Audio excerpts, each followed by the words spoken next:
সত্যি মেজঠাকুরপো কি আর বলবো, বুঝলি মেজো, আমার একেবারে ঘাম দিয়ে যেন জ্বর ছাড়লো বাবা।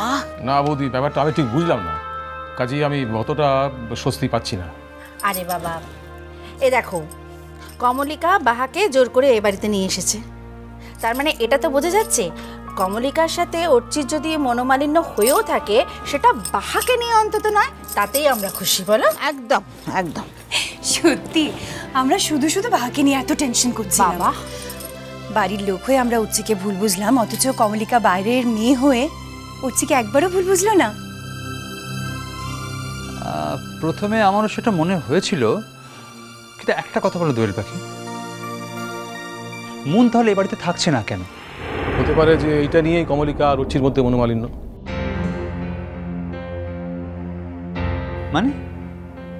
মানে দেখ বাবু, আজকালকার ছেলেমেয়েরা খুব ক্যারিয়ার কনসাস তো।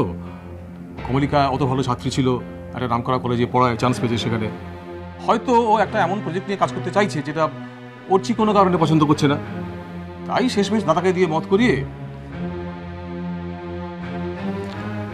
জানি না মন এতটা ক্যারিয়ার কনসিয়াস কি নাকি, অ্যাটলিস্ট আমার তো ওকে সেটা দেখে কখনো মনে হয়নি।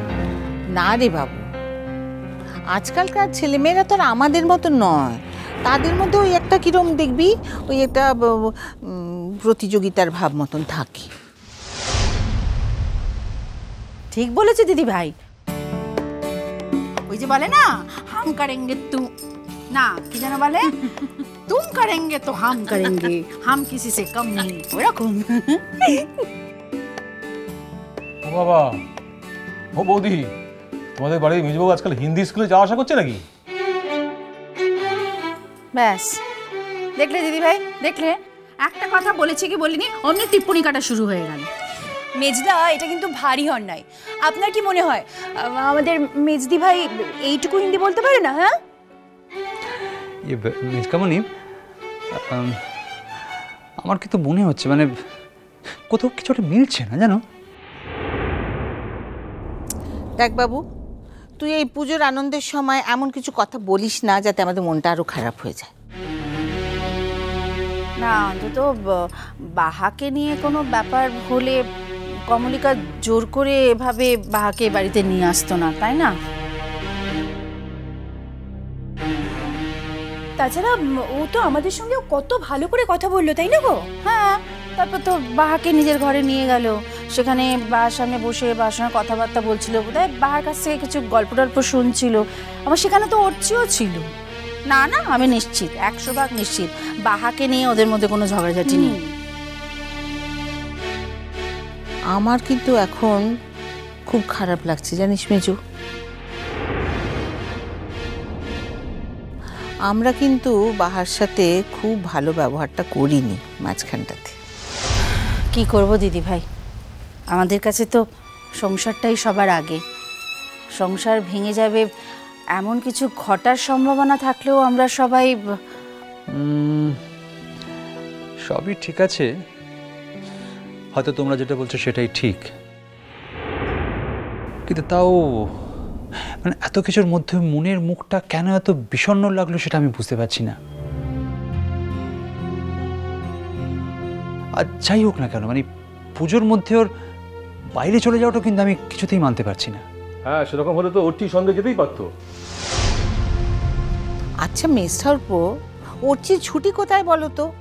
তারপরে এবারে এতগুলো দিন বাইরে থেকে এলো। আহা, সেটা তো কমলিকার জন্য নয় বৌদি। আচ্ছা শোনো, তোমাদের একটা কথা বলি, সে আর যা কিছু হোক না হোক ওরা নিজেদের মধ্যে ঠিক করে নেবে, আমার আর কোনো টেনশন নেই।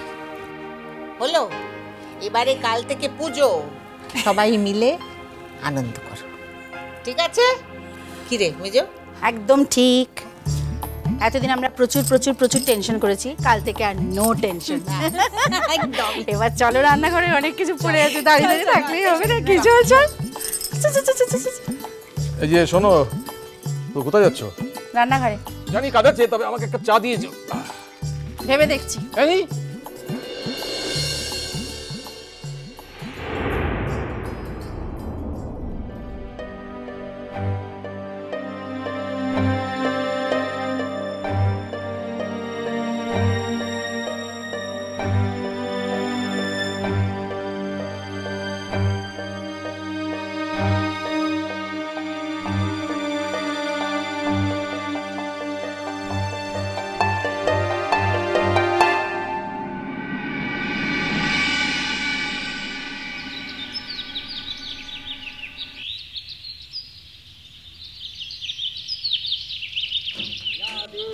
सर्वभूतेषु बुद्धिरूपेण संस्थिता नमस्तस्यै नमस्तस्यै नमस्तस्यै नमो नमः या देवी सर्वभूतेषु निद्रारूपेण संस्थिता नमस्तस्यै नमस्तस्यै नमस्तस्यै नमो नमः या देवी सर्वभूतेषु क्षुधारूपेण संस्थिता नमस्तस्यै नमस्तस्यै नमस्तस्यै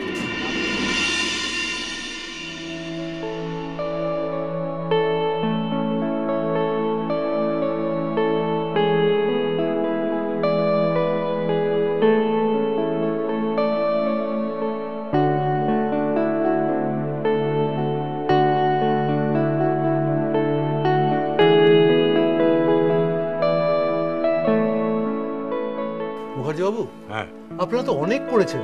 50% দায়িত্ব আপনারাই নিয়ে নিয়েছেন পুজোর। সত্যি আপনারা যদি এভাবে না এসে দাঁড়াতেন তাহলে হয়তো এবারে পুজোটাই করা হতো না।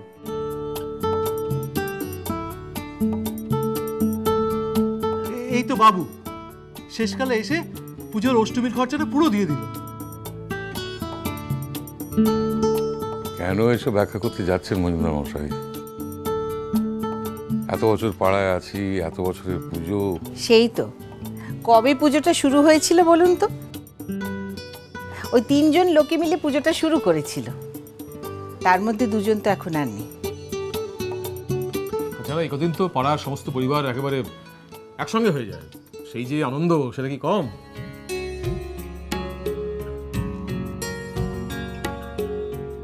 না, সেই কথাই তো বলছি। চারিদিকে এত বড় বড় থিমের পুজো হচ্ছে, হ্যাঁ, তার মধ্যে আমাদের এই সাবেকি পুজো, এর তো না আছে কোনো চাকচিক্য, না আছে কোনো বাহুল্য। কিন্তু সবার যা নেই আমাদের তা আছে, এটা তো বললেন না।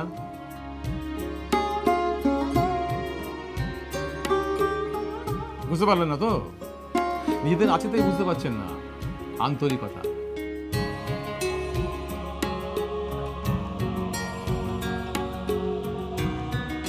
আর কিচ্ছু নেই, ওই একটা জিনিস সবাইকে একসাথে বেঁধে রেখেছে। ওইটা থাকলে অন্য কোনো আয়োজন কম পড়লে কিচ্ছু যায় আসে না। একদম ঠিক। এবার বলুন তো, পুজোয় আমাদের ঠিক কি করতে হবে? ওই দেখো, আরে আমরা আবার কি বলবো, পুজো তো তোমাদের, তোমাদেরই সব করতে হবে। দেখো আমাদের কিন্তু বয়স হচ্ছে বাবা, তবে একটা দাবি কিন্তু আমাদের মানতে হবে। প্রতিবারই অর্চি কিন্তু এটা মানে না।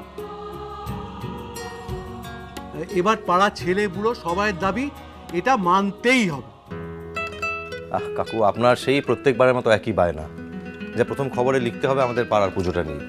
আচ্ছা আপনি বলুন তো, নিজের পাড়ার পুজোর বিষয়ে যদি আমি খবর কাগজে লিখি, নিজের কাগজে, তাহলে লোকেরা কি বলবে? তা বলুক যাক, 2 লাইন বেরোলে পাড়ার ছেলে ছোকরাদের কত উৎসাহ বাড়বে বুঝতে পারছিস?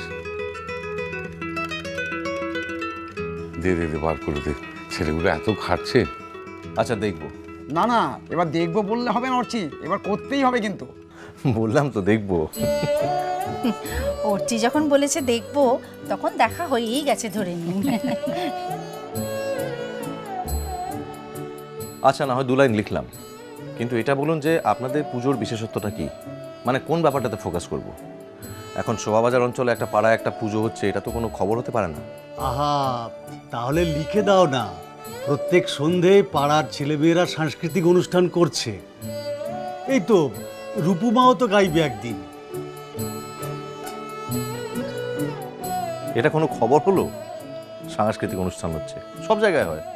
আচ্ছা, আগে যে আপনারা বস্ত্রদান অনুষ্ঠানটি করতেন, মানে পথের শিশুদের, সেটা কি এবারে থাকছে? কোথায় তা হচ্ছে? ওই একটা দিনই তো অর্গানাইজ করা গেছে। আমরা আর ওরা, মানে গরিব দুঃখীরা একসঙ্গে পংক্তি ভোজন করব। আরে সেই খরচটাই তো বাবু দিল। আরে আমাদের তো এবারে কোনো টাকাই ওঠেনি, বিজ্ঞাপনও কেউ দেয় না। মিষ্টি কুটু মিষ্টি কুটু মিষ্টি কুটু।